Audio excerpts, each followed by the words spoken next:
Inspired by Gorbachev's calls for change, Armenians demanded control of the region.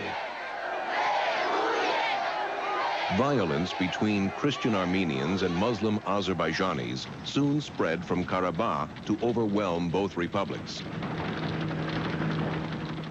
In spite of the threat of nationalism, Gorbachev was on the crest of a wave on December 7, 1988, when he addressed the UN General Assembly in New York. Gorbachev spoke of the changes in Soviet policy he had forged with his liberal Politburo colleagues Yakovlev and Shevardnadze.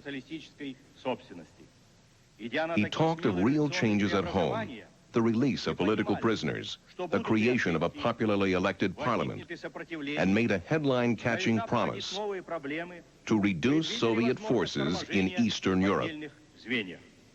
To guarantee that perestroika will keep moving steadily forward, we must continue to enact real democratic reforms in our whole system of government and power.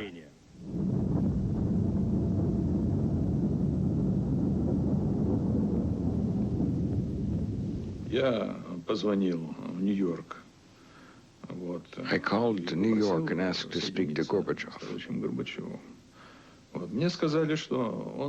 I was told that he was at the podium addressing the UN. I told his security people that as soon as he left, he had to contact me.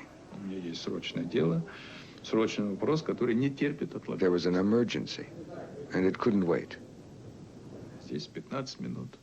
10 or 15 minutes later, he called. Gorbachev was calling from his car, and he asked me what was going on. I explained that there had been an earthquake in Armenia. I told him that the situation was grave, much worse than we had originally thought in Moscow. It was a terrible tragedy. We didn't know how many had died. He said that as soon as we finished talking, he would announce that his visit is over and that he was returning home.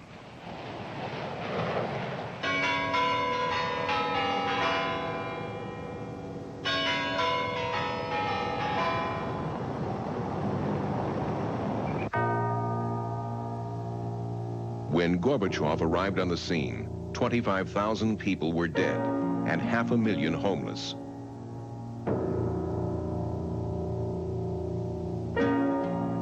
He expected to find a nation in mourning.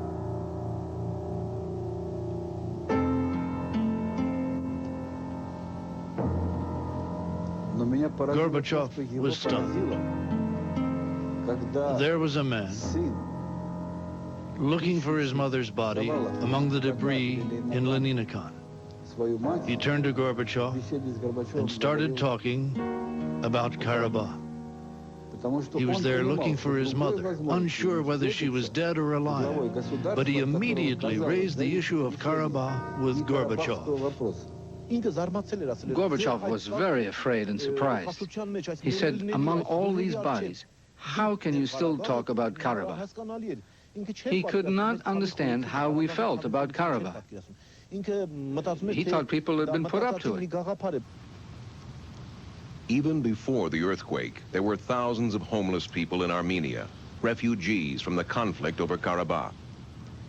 The Armenians' fury at Moscow's inaction led to an ugly confrontation with Gorbachev when he returned from the disaster area to the Armenian capital, Yerevan.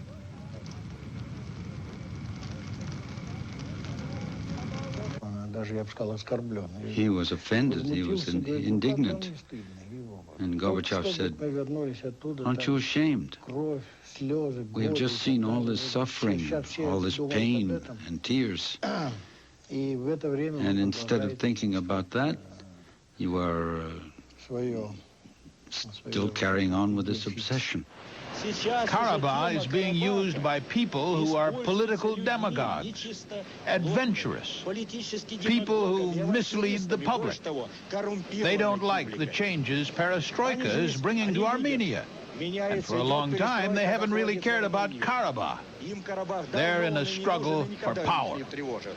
Power is all they care about.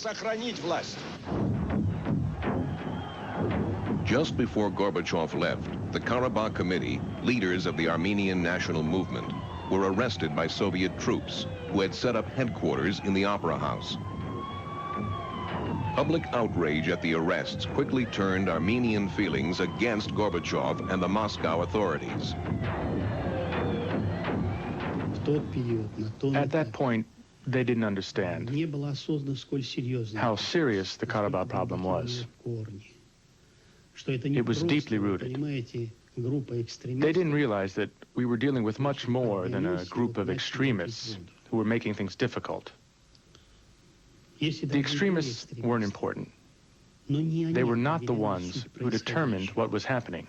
This issue touched the hearts and minds of all Armenians.